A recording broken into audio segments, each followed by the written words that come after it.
blues lovers, welcome back to the channel, and today I'm challenging myself with something fun, completely random chord progression. I used a random chord generator on the web and here's what I got.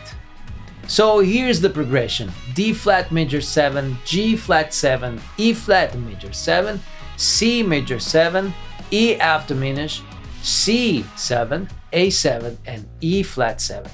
Now, this isn't your typical blues progression, right? But that's the fun of it. Improvising over unfamiliar chords is a great way to stretch your creativity and expand your music vocabulary.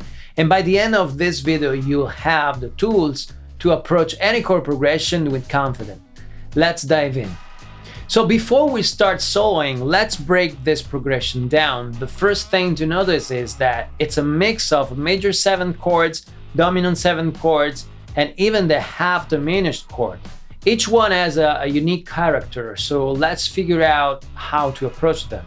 Starting with D flat major 7, we can lean into the D flat major scale or even the D flat leading mode, give it a smoother, jazzier sound. For G flat 7, you can use a G flat mixolydian scale or throw in some bluesy ideas to create tension.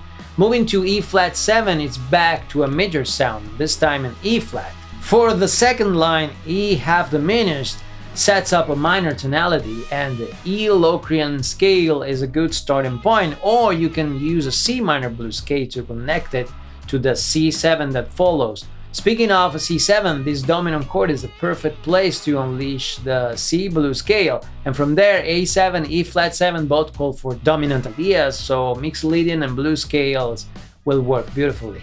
Now that we've analyzed the progression, let's get into the fun part, improvisation. Start by targeting the root note of each chord to stay anchored, and then use the scales that we discussed to build your phrases around the harmony. Here are some examples on the chord progression that I just played.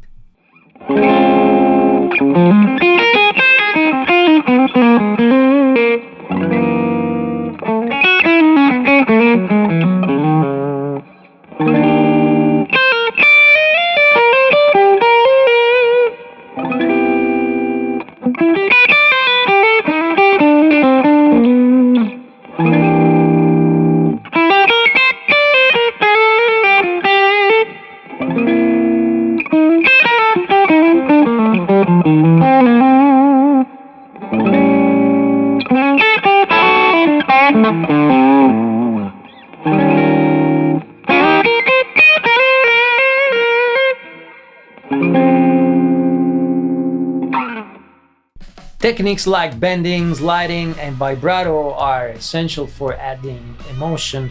Watch how I use a bend to emphasize the tension over G flat 7, for instance.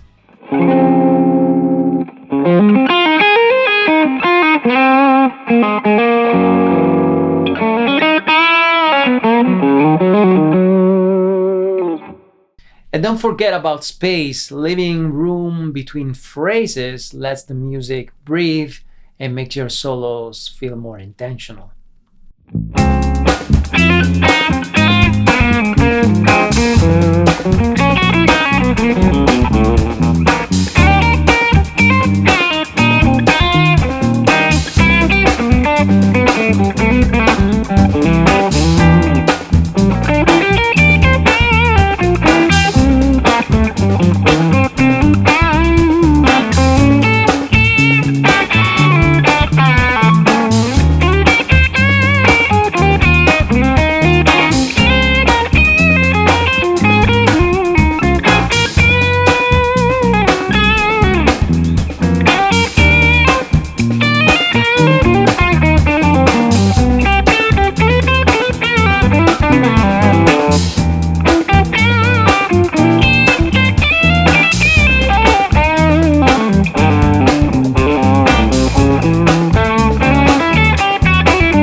Improvisation is all about exploding. Try changing up your rhythm too. Play syncopated phrases or stretch out a note for dramatic effect. For example, here is a syncopated line over E F diminished, followed by a melodic resolution on C seventh.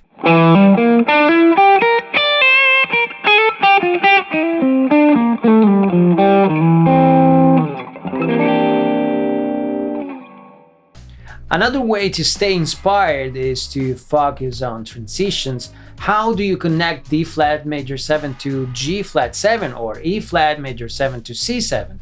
Smooth transitions make your solo feel cohesive and keep the listener engaged.